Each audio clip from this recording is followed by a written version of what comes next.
we're starting off here on February 6th of 2018 talking about the living ball, the biosphere. Every single living thing on Earth is part of the biosphere.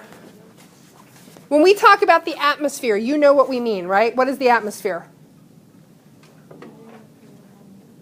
Yeah, it's the cloud of gas around the Earth. It's the gassy ball around the Earth. It's this sort of pocket of gas that the Earth exists in. Cool. It's really convenient for us. We require it to survive. So do the other things in the living ball. And then there's the lithosphere, which is the rocky ball. And this is the biosphere. It is the ball of squiggling, like I said, squiggling, eating, crapping, wiggling, crying, doing whatever else we're all doing. Ball of living stuff clinging to the Earth, hurtling through space. Feel free to write those words down if you need them to comfort yourself in a time of anxiety. I actually think this makes things better. I'm shocked that none of you do. Like when I think, oh my gosh, what am I going to do about da da da da da da? Oh, I don't know how I'm going to handle this. I think, you know what? Don't take yourself too seriously. You're just one more living, breathing, squalling thing on a ball of rock, hurtling through space at tremendous speed. It's fine. So anyway, like I said, you need these words in times of distress. That's why you need to write it down. How can you comfort yourself with these words if you don't write them down? So anyway, that's the biosphere. It's all the living things on Earth. Do you think that this is important? How many times have I said in the last 3 minutes that the biosphere is all the living things on Earth? Was anybody counting? Was anybody keeping score? 7. Excellent. So, did you just make that up? That's okay. So we've got this ball of living stuff. But if we're going to talk about the biology and the functions and how these things work together, because remember, the whole goal here is we want to think about how matter and energy flow through the biosphere. We want to think about how things in the biosphere affect other things in the biosphere. We want to look at connections. We can't do that zoomed out like this. This is kind of, has anybody here played with Google Earth? With maps? Does anybody like looking at maps? Looking at aerial photos? In the Google Street View of my house or of my neighborhood, my neighbor who's very, very, we'll say inquisitive. He likes to know everything that's going on with everyone. And the Google Street car, he heard it, so he came outside. So out there is Peter going, it's great. It sums him up perfectly. So if you want to look at your house and you start off with Google Earth zoomed all the way out, can you find your house? No. Not from there. Baloney. I call baloney on you. You have to zoom in. You have to keep moving in so that you see more detail. So we don't very often talk about the entire biosphere. I spelled that wrong. This whole thing, because it's got so much in it, it's hard to really pick out any details. So we typically break this down into some different levels of organization. And what's amazing, I'm just going to revisit one little tiny thing. Think about, this is billions of times smaller than the actual biosphere. And why did it fail? What sunk the biosphere ship? Tell the people at your table. What sunk it? This big giant system. Again, you can have a very intelligent conversation with yourself.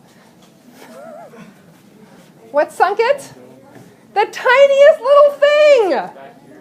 The bacteria. Yeah, it was the oxygen, but it was the bacteria because they didn't correctly calculate how much oxygen those bacteria were going to need to break down the waste. Those bacteria, as they break things down, suck up oxygen. You might want to write that down. And they miscalculated.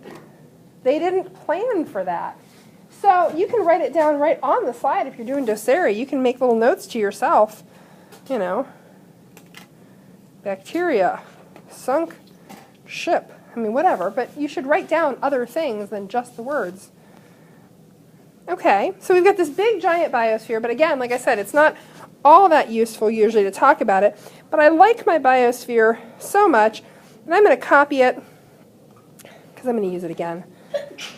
So we've got bacteria sinking the ship. You know, that's why it's not usually useful to look at it from that zoomed out level. So we want to zoom in a little bit, and if we look at the next level down, the biosphere is made up of these smaller units that we call ecosystems. And an ecosystem is all the living things, which are called biotic factors, and all the non-living things in one place. So the biosphere is made of a bunch of ecosystems.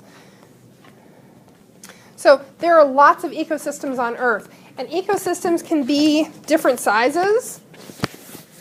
The pond outside is an ecosystem. Yes, ma'am. So we can have an ecosystem like the eastern forests of the U.S., where we live, the eastern deciduous forest. That's an ecosystem.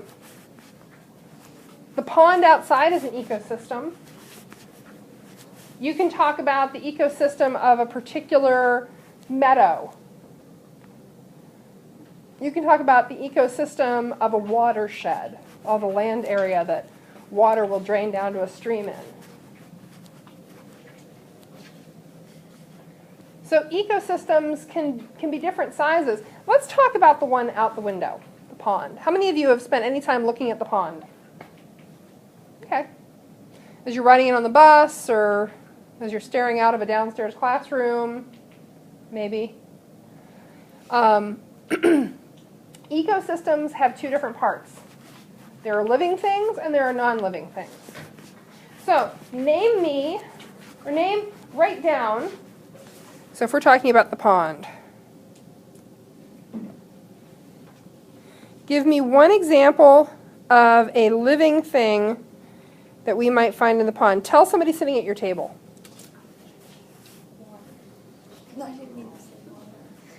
Okay.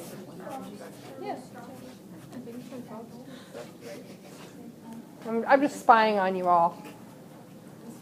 So I have heard fish, I have heard turtles, I have heard bacteria. Algae. Did I hear cattails? Did somebody say cattails? I'm going to assume somebody said cattails. Not the kind that come from cats, but the plants. Okay, these are the biotic factors. Fish, bacteria, different kinds of plants. All kinds of plants. Fish, bacteria, cattails. We could go on and on and on. Turtles. We had ducks in there the one day. I almost walked into Haley. So we've got all these biotic factors, living things in the ecosystem. But there are also non-living things in that ecosystem. These are the abiotic factors. So A is without. A is without. And that's a good prefix to know. At your table, name one non-living thing that's a part of that pond. Oh, fantastic. I'm hearing good ones. I heard water. I heard rocks. Are leaves non-living? Well, even if they're dead leaves, they're still considered to be part of a living. They were part of a living organism, so they're biotic. So, like a dead branch, even though it's not alive, that's a tricky one. Soil. Those abiotic factors affect the biotic factors. They make a difference. So let's think back to the deer and lime stuff that we talked about. So think about the forest ecosystem in Columbiana County. We have white-tailed deer. We have possibly timber rattlers. We have foxes and coyotes. We have white-footed mice. We have black-legged ticks. We have oak trees. Who had the article that was talking about bumper crops of acorns resulting in more cases of Lyme? So why was there a bumper crop of acorns? Wasn't it because there was a warm year or an especially wet year. There was some climate event, wasn't it, that caused the bumper crop? They didn't say. They didn't say? Okay. So we can think, maybe that article didn't mention it. Only one. We can think about what factors would cause there to be a lot of acorns one year. And most of those are abiotic. Temperature, precipitation. What if there was a fire? Would that be a biotic or abiotic factor? Fire? Is fire alive? Abiotic. Abiotic. So,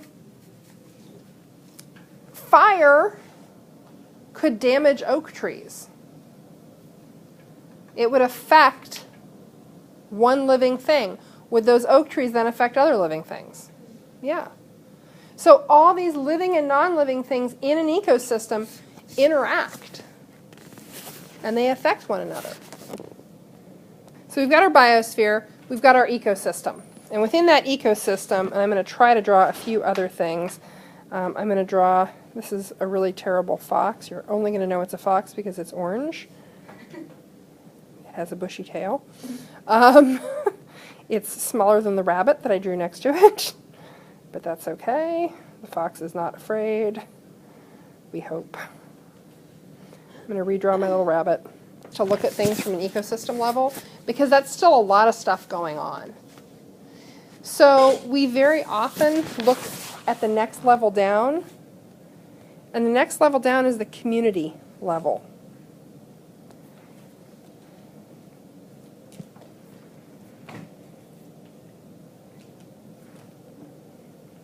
So an ecosystem is made up of communities, or a community of living things, and the non-living things that affect them. So within the ecosystem, you have the biological community, which is all the populations of living things. And then those abiotic factors, those non-living things that affect them. So a community is all the populations of species that live in a particular place. This is really important. Communities are only made up of living things. When we talk about a biological community, we're only talking about living things. So is water part of a biological community? No. Does abundance or lack of water affect the biological community? Yeah. If we have a drought and that pond goes dry, animals are going to die. Plants are going to die. But the water itself is not a living thing. So communities are only made up of living things. Oops. Population is all the members of the species that live in one place. So again, you have to specify where and you have to specify the species. Let me ask you this. If I say the population of bacteria in that pond, is that a population? Talk at your table. Yes or no? Do you agree? Is that a population? Population of bacteria in that pond. If I named a species of bacteria in a place, that's a population. But I have to name the species. Okay, I have to name the species, or it doesn't count. All right, so if we look back at this graphic. So I've got an ecosystem. Within that ecosystem, if I just take out the living things, so I'm not going to get anything but the living things. That's my little living things. That is the biological community. And if I pick one species of those living things, so I'm going to pick my rabbits because I managed to get 2 of them.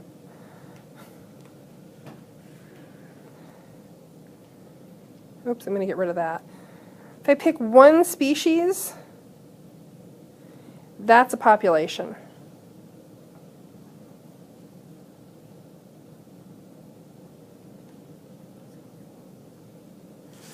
Okay. So the biosphere is the whole big thing. The ecosystem is a small piece of it. The communities, the living things in that ecosystem, and the populations, there are lots of populations in an ecosystem. I mean, how many species do you think we have living out in that pond? That pond. We could go out and sample for bacteria. There are probably protists. I don't know if there are any fish. We have ducks who come through. We've identified probably at least 20 species of plants out in the pond enclosure area. There are probably more that we haven't identified. There are aquatic plants. The bacteria would be really rich, I think. Tons of populations in that one little tiny chunk of Earth. So now, let's put this all in one place.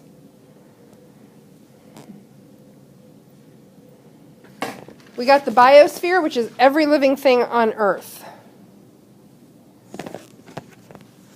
And if we break that down a little bit, we can look at a particular ecosystem. So like the pond at the park, or the pond at Beaver Local High School. And in that pond, we can look at the biological community. So we go to the ecosystem, we go to the biological community, and within that community, we're going to have populations of lots of species: mallards and snapping turtles and green frogs, bullfrogs, bluegill, bass, mosquitoes, dragonflies, northern water snakes, gilt snails, broadleaf cattails, water lilies, algae, duckweed. I didn't put in a specific species of bacteria. I could have, I should have. But we could say staphylococcus bacteria, we could say spirochetal bacteria. We could have lots of different species of bacteria. We might have Giardia, which is a really delightful protist that, as a friend of mine who had Giardia said, won't kill you, but it'll make you wish it would. 4 weeks of bloody cramping diarrhea. Within that community, we can focus on a single population, like the gilled snails in the pond.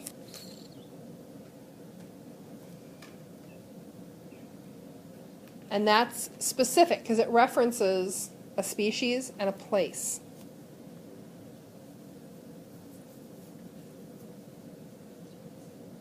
Okay. That is specific. So now what's going to happen, I want you to spend there's going to be a recall quiz. Did it already post? Okay. So I'm going to give you a minute to look over the notes again. When you've finished copying this slide and you've looked over the notes and what we've talked about today, go take the recall quiz. And then there is a drawing assignment. So I'm going to have you do some illustrations from chapter 19. Why do I have you do illustrations? I'll tell you. It's multifold. So there were a few people in the other class, somebody always says it, but I can't draw. I don't care. It's not about how well you draw.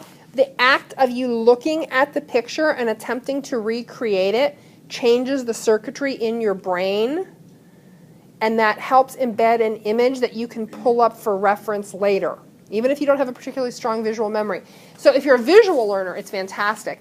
If you're a kinesthetic learner, the act of writing, the act of drawing, the act of using your hand activates circuitry in your brain. If you're a read-write learner, copying the caption is useful for you. So, multiple reasons we do it. Very clearly noted on Classroom. Well, I'll let you take the recall quiz first. I'll shut up.